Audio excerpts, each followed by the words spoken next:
Hey everyone, and welcome back for another deep dive. Yeah, always exciting to be back. So today we're diving headfirst into the wild world of AI. Buckle up.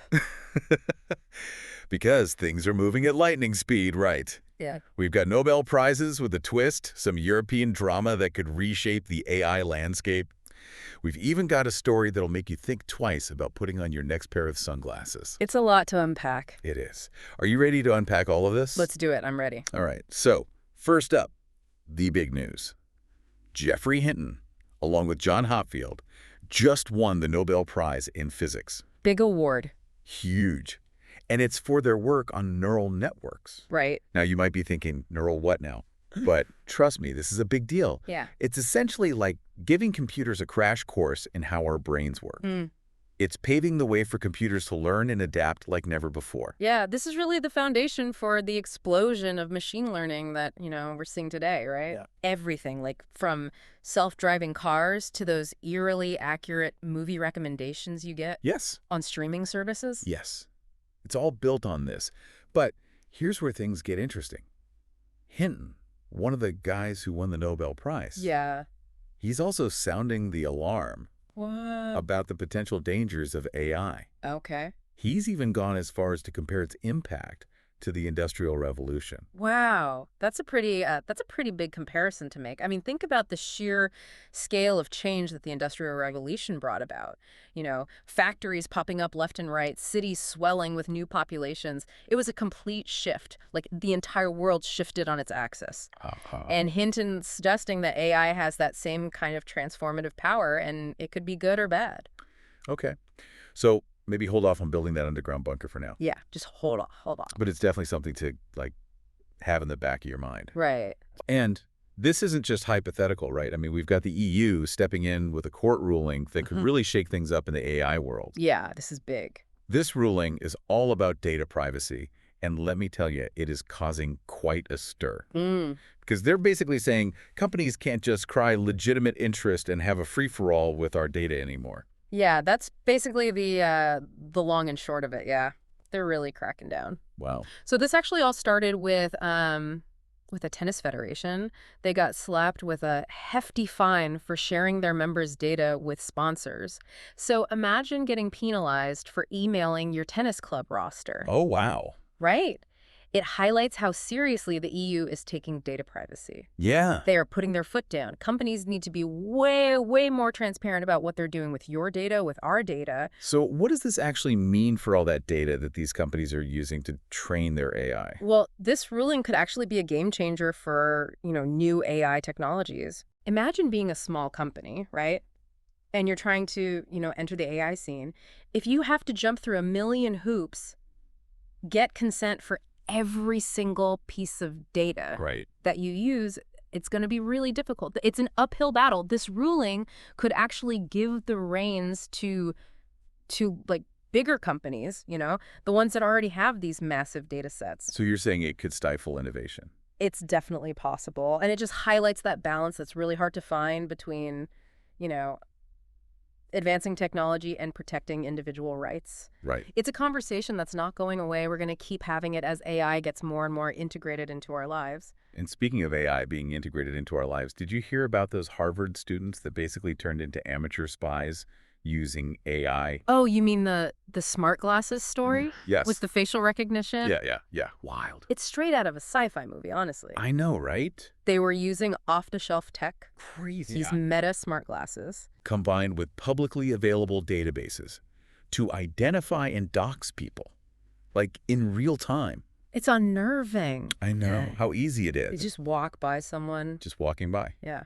Wow. And boom, the glasses would pull up their name, address, even family members in some cases. It's not even like they were, coding geniuses, right? Right. They just figured out how to work with the tools that exist. Right. To combine them in a way that, huge privacy implications. You've got that right. Yeah. I mean, they claimed it was just a prank, Yeah.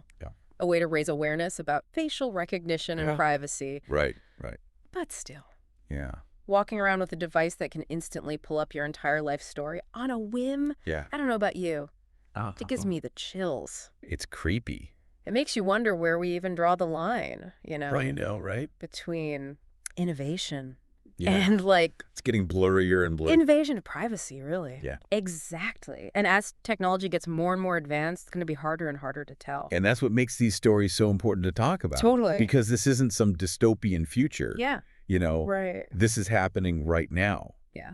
Speaking of happening right now, did you hear about Grindr's latest venture? I did hear about that. They're developing an AI wingman What? for their dating app. Okay, I did catch that. That's interesting. It's an interesting concept, using AI to go beyond just matching users, right? Yeah. But to like actually help facilitate those connections. Yes. Imagine, right? An AI that not only suggests potential matches, but recommends icebreakers, suggests date spots, maybe even makes reservations for you. Okay. I have to admit, that does sound kind of cool. Right. On Yeah. the surface. Yeah. But Yeah. I don't know. I can't help but feel like having an AI orchestrate my dating life Yeah. kind of takes all the fun out of it. Yeah. Where's the spontaneity? Right. The thrill of the chase? The human element. Yes.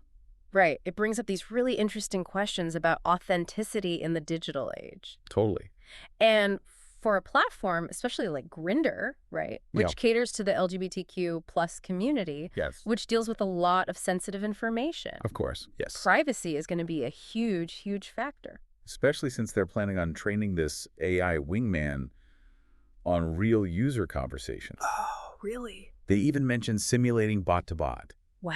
dating interactions to kind of refine its skill. Oh, that's where it gets really interesting. I know, right? On the one hand, this kind of AI could be really helpful, Oh.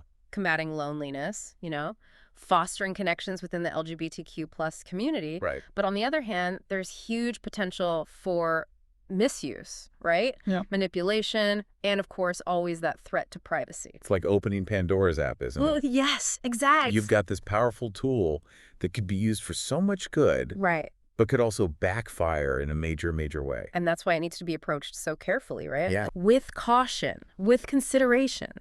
It's not just a cool feature. Right. It's about anticipating those consequences. Yes. And making sure that this is all used ethically and responsibly.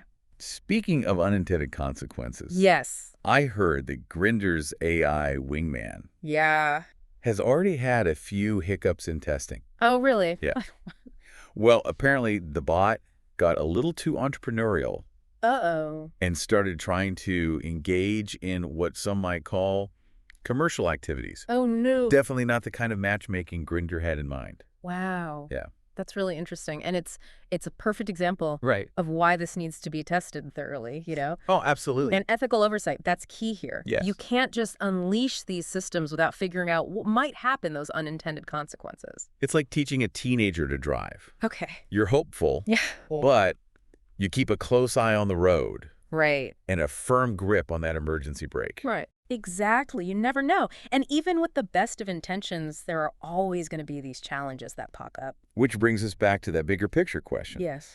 Are we ready for a world where AI is so integrated that you can't even tell the difference between what's real and what's simulated? It's a question we're all going to have to answer together. Oh. Because the technology, it's not slowing down. It's moving faster than any of us can really get a grasp on. And that's both kind of exhilarating, right? Yeah. And terrifying at the same time. Absolutely. Exhilarating because the potential benefits are huge. Yeah. Medical breakthroughs, solutions to climate change, you name it. Yeah. But terrifying because we've all seen enough sci-fi movies, Right. To know how this could go wrong. to know how this could go very, very wrong. Right. Exactly. So I think the key takeaway here Yeah. is that AI, Hmm. it's not some futuristic fantasy. No. It is here, it is evolving rapidly, Mhm. and it's already changing our world in some really big ways. Every single day. It's a lot to process. It is. From, winning Nobel Prizes Right. to potentially, upending the dating scene. Yeah. AI is full of surprises. AI is moving so fast. And what seems like science fiction one day is old news the next. It Right. can feel overwhelming, Yeah, you really can. but it's all the more reason to really stay engaged, Right. Ask those questions. Think critically. Yeah. What role do we want this technology to play? It's really up to us. It's interesting because I feel like a lot of the conversations about AI Yeah. tend to focus on the kind of extremes. Right. Right, like utopia or dystopia. Yeah. But the reality is It's messy. it's going to be somewhere in between, right? Yeah. AI isn't good or bad. It's a tool. Right. And like any tool, Right. it can be used for all kinds of purposes. Some good, some harmful, Right. a lot in between. So how do we navigate that gray area? Like, how do we make sure that it's being used ethically and responsibly, especially with how quickly it's changing? That is the question, isn't it? It really is. I think it starts with education. Mm-hmm. An open dialogue, right? Yeah. The more people understand AI, how it works, its potential, the better we can make decisions about its development, how it's used. It's about having those tough conversations. Yes, exactly. Even when they're uncomfortable. Absolutely. We have to be willing to adapt, to change course. We are in uncharted territory here. So that flexibility and a willingness to learn from mistakes, huge. Couldn't have said it better myself.